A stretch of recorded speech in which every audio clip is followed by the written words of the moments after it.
पूछा था ना कि लेंस की ज़रूरत क्यों पड़ती है। देश की राजधानी दिल्ली में एक ऐसा इलाका है जहां के लोग सरकार की सुविधाओं से वंचित हैं। यहाँ के लोगों के पास ना तो पक्के मकान हैं, ना पीने को साफ पानी और ना बिजली की सुविधा है। ये इलाका यमुना नदी के किनारे बसा है। यमुना खादर इलाके में रहने वाले लोगों की जिंदगी शायद आप जैसी ना हो, लेकिन अपने बच्चों को अच्छा स्कूल, अच्छी शिक्षा और अच्छा भविष्य देने के सपने ये भी देखते होंगे।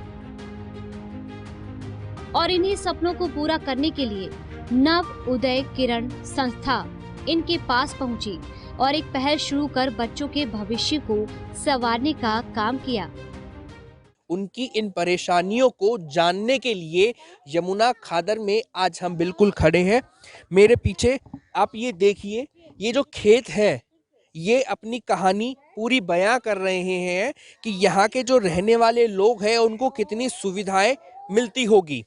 झुग्गी झोपड़ियों में रहने वाले बच्चे, उनके माँ बाप, उनको भी वो सब सुविधाएं मिलती हैं जिनकी उन्हें ज़रूरत है एक सभ्य समाज बनाने के लिए।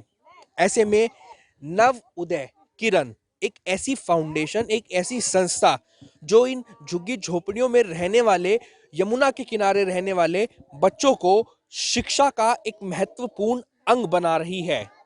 नवोदय किरण फाउंडेशन का ये लक्ष्य है कि वो जितने भी ऐसे बच्चे हैं, जो वांछित बच्चे हैं, जो जरूरतमंद बच्चे हैं, उनको शिक्षा से वंचित ना रखा जाए। इस लक्ष्य के साथ आज हम यहाँ पर नवोदय किरण फाउंडेशन में मौजूद है। मेरे पीछे भी आप यहाँ पर देखिए, दूर आपको मेट्रो का जो है वो दिखाई देगा, उसके साथ ही खेत आपको दिखाई देंगे जो यमुना नदी से लगते हैं दिल्ली में। और यहाँ पे ये बच्चे, छोटे छोटे बच्चे, बड़े बड़े बच्चे यहाँ पे अपने भविष्य को संवारने के लिए, उसे सुंदर बनाने के लिए आ रहे हैं, जी तोड़ मेहनत कर रहे हैं। यहाँ पर एक टीचर हमारे साथ भी मौजूद है, उनसे बात करेंगे। मैम, आपका नाम क्या है? सारिका। सारिका जी, ये जो नवोदय किरण फाउंडेशन है, सबसे पहले तो आप ये बताइए कि यहाँ पर कितने बच्चे होंगे ऐसे झुग्गी झोपड़ियों वाले जिनको आप पढ़ा रहे हैं? यस, मेरी क्लास में एज ए प्रेजेंट इस वक्त 41 स्टूडेंट्स हैं। यस, ये रेगुलर आते हैं। वंस अ वीक में कभी कुछ हो जाए, वे मिस हो जाए बच्चे, तो वैसे 41 स्टूडेंट टोटल हैं। रेगुलर आ रहे हैं बच्चे, पढ़ने में खुशी महसूस करते हैं, इंजॉय करते हैं, क्योंकि आप लोग देखते हैं कि आसपास खेतों में रहते हैं बच्चे, तो क्या पढ़ते होंगे, या कहाँ माँ बाप खेतों में जाते हैं, बच्चे घर में रहते हैं। तो यहाँ आके बच्चों को इन्वायरमेंट भी मिलता है अच्छा, इनके बेसिक नॉलेज है, मॉरल ड्यूटीज़ वगैरह पता चलती हैं। कुछ बच्चे ऐसे भी हैं जो हमारी हेल्प भी करते हैं, सीख रहे हैं, और बहुत कुछ सीखा है इन्होंने यहाँ पर। तो मैम, आपको यहाँ पे कितना समय हो गया इन बच्चों को मेरे को पढ़ाते हुए? 6 मंथ्स हुए हैं यहाँ पर अभी। हाँ। कैसा अनुभव होता है?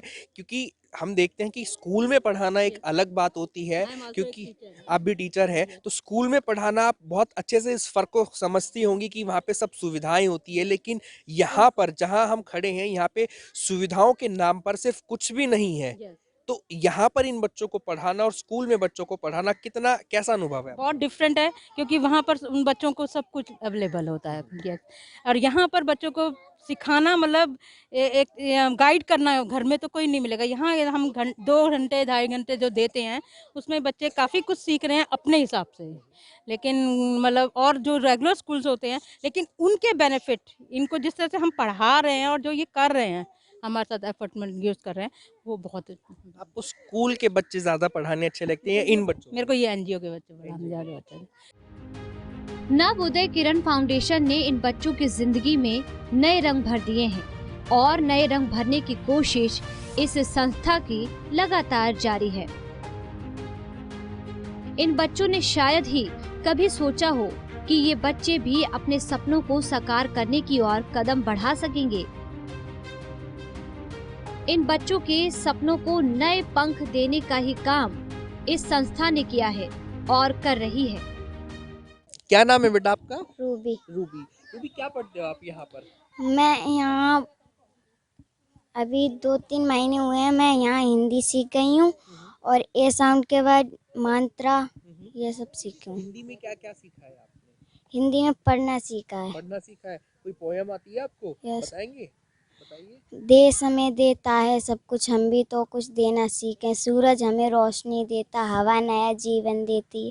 भूख मिटाने की हम सबकी धरती पर होती खेती है। तो ये देखिए, ये खासियत है इस एनजीओ की कि अगर वो बच्चों को पढ़ा भी रहा है तो उनमें एक देशभक्ति की भावना भी, जो इस बच्ची ने अभी कविता सुनाई है, उसे एक देशभक्ति की भावना भी जागती है। तो बेटा सब एक बार क्लैप जरूर करिए। हम इंग्लिश पढ़ते हैं, हिंदी पढ़ते हैं, मैथ पढ़ते हैं। मैथ पढ़ते हो? काउंटिंग आती है आपको? सुनाओ। 1 2 3 4 5 6 7 8 9 10 11 12 13 14 16 17 18 19। चलिए, बहुत बढ़िया। एक बार इस बच्चे के लिए भी क्लैपिंग आप जरूर करिए। आपका क्या नाम है बेटा? सूरज। सूरज। तो ओके, तो आप यहाँ पे पढ़ने आते हो? कैसा लगता है आपको? अच्छा लगता है। सुनाओ। 1 2 3 4 5 6 7 8 9 10 11 12 13 14 15 16 17 18 19 20 21 बहुत 22 बढ़िया बेटा, बहुत बढ़िया। एक बार गाना गाना भी ये गाते हैं आप? सुनाओ। गाना भी गाते हैं और डांस भी करते हैं। सुनाओ, जल्दी सुनाओ, जल्दी गुड सुनाओ। बॉय। नन्ना मुन्ना लायू एक्शन करके तेज करते एक्शन करके नन्ना मुन्ना नन्ना मुन्ना लायू तेज करते पायू मेरे संग बोलो जय। बहुत बढ़िया, बहुत बढ़िया। एक बार ताली कर बचाओ सभी बच्चे सूरज के लिए। तो देखिए, ये खास बात है इस एनजीओ की कि फिजिकली हैंडीकैप्ड इस बच्चे को भी वो इस कदर इस सक्षम बना रहे हैं कि वो समाज में एक अपना सर को ऊंचा करके जी सके, इज्जत के साथ, एक ओहदे के साथ। जैसा संस्था का नाम वैसा ही काम। नव उदय किरण फाउंडेशन, ये संस्था बच्चों की जिंदगी में नई किरण का काम कर रही है। और ऐसा नहीं है संस्था सिर्फ इन बच्चों की जिंदगी संवारने का काम कर रही हो, साथ ही साथ पॉजिटिव रुख और भी बच्चों की जिंदगी में किरण का काम कर रही है और कर चुकी है। मैं जब कॉलेज में थी तब से इस जगह पे आती हूँ, तो मुझे पता था कि यहाँ पर इतनी झुग्गियाँ हैं और यहाँ के बच्चे जो हैं उनको कोई भी गाइड करने वाला नहीं है। तो 2019 में मैंने ये सोचा कि मैं इन बच्चों को गाइड करूँगी और मैं यहाँ पर मैंने यहाँ पर आना शुरू किया कि हम इनका बेस बनाएंगे, हम इनके बेस के ऊपर काम करेंगे। We are planning, we will give them certificate कि इन्होंने नर्सिंग यहाँ से पास किया और हमने इनका सिलेबस बनाया है। उस सिलेबस के अकॉर्डिंग हम इनको पढ़ा रहे हैं और इनको अकॉर्डिंग टू देयर एज इनको अगली क्लास में हम ट्रांसफ़र करते जाएंगे और फिर जब ये फर्स्ट के लेवल के हो जाएंगे तब हम इनका फर्स्ट में एडमिशन गवर्नमेंट स्कूल में ले जाकर करवाएंगे। हम इनका बेसिक क्लियर कर रहे हैं, एज आई टोल्ड यू। हम इनको मैथ्स, इंग्लिश, हिंदी मेन ये इस पे इनके हम काम कर रहे हैं ताकि इनका बेस क्लियर हो। इनको पढ़ाते हुए हमें जो मेंटली सेटिस्फेक्शन मिलती है वो बिल्कुल ही अलग चीज़ है। बहुत ही अच्छा लगता है हमें इनको पढ़ाने में। कहते हैं ना, आपका मन जिस काम में लगता हो वही काम आपको करना चाहिए, जबरदस्ती कोई काम नहीं करना चाहिए। यही कारण है नव उदय किरण फाउंडेशन बच्चों को पढ़ाई के साथ साथ और भी दूसरे कामों में सक्षम बनाने की कोशिश कर रहा है। इसी कड़ी में संस्था बच्चों को फोटोग्राफी के गुण भी सिखा रहे हैं ताकि पढ़ाई के साथ साथ बच्चे क्रिएटिव वर्क भी कर सके। बकायदा फोटो खींचकर दिल्ली में एग्जीबिशन लगाया गया, जहां दिल्ली के उप मुख्यमंत्री मनीष सिसोदिया भी शामिल हुए। आपका इस एनजीओ में आज यहाँ पर खड़े होकर के देख रहे हैं आपको कि आप अभी थोड़ी देर पहले यहाँ पे बच्चों को फोटोग्राफी भी सिखा रहे थे, तो कैसा लगता है आपको जब आप यहाँ पर आते हैं और इन बच्चों को फोटोग्राफी सिखाते हैं, ऐसे बच्चों को जो शायद अपने सपने में भी इस कैमरे के बारे में सोच भी नहीं सकते थे?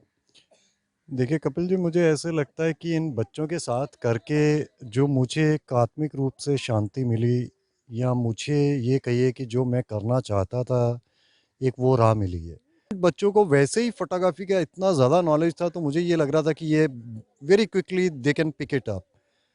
और एग्जैक्टली जब मेरी फर्स्ट क्लास हुई उसके बाद मुझे ये 100% श्योर हो गया कि ये बच्चे पिक कर सकते हैं। 50 या 55 तक खींच 50 लिए। या 55 तक। Yes, क्या sir. खास बात रही है उन फोटो में? उन फ़ोटो में ये ख़ास बात रही है, ऐसे हम किसी भी चीज़ का फ़ोटो खींचते हैं माइक्रो फ़ोटोग्राफ़ी में, तो हमें ये पता चल सकता है कि जो हमारे कपड़े बने होते हैं, किसी और का ही फ़ोटो खींचते हैं, जैसे एक पत्ता ले लिया, उसकी ना माइक्रो फ़ोटोग्राफ़ी में सारी लाइनें आ जाएँगी कि इसमें कितनी लाइनें हैं, और किसी कपड़े का खींचते हैं तो उसमें ये पता चल जाएगा कैसे बुना हुआ है और कौन-कौन से धागे इसमें हैं। सर सिखाते हैं आपको yes sir. Photography? Manish Sisodia ने एक एग्जीबिशन के दौरान फोटोग्राफी सीखने वाले इन बच्चों के लिए एक बड़ा ऐलान किया है। सुनिए। आप सब कौन कौन से स्कूल में पढ़ते हो? सब पॉकेट 4 में पढ़ते हैं? Yes sir. तो आपके लिए वहाँ पे एक अलग से फोटोग्राफी का कोर्स भी शुरू है। जहां एक और संस्था बच्चों में नई किरण पैदा करने का काम कर रही है, तो वहीं दूसरे बच्चों में पॉजिटिव वाइब्स भरने का काम किया जा रहा है। दिल्ली के उप मुख्यमंत्री मनीष सिसोदिया ने इन बच्चों में हौसला बढ़ाकर भविष्य में आगे आने के लिए भी इन्हें प्रोत्साहित किया। यही वजह है कि अब तस्वीर बदल रही है।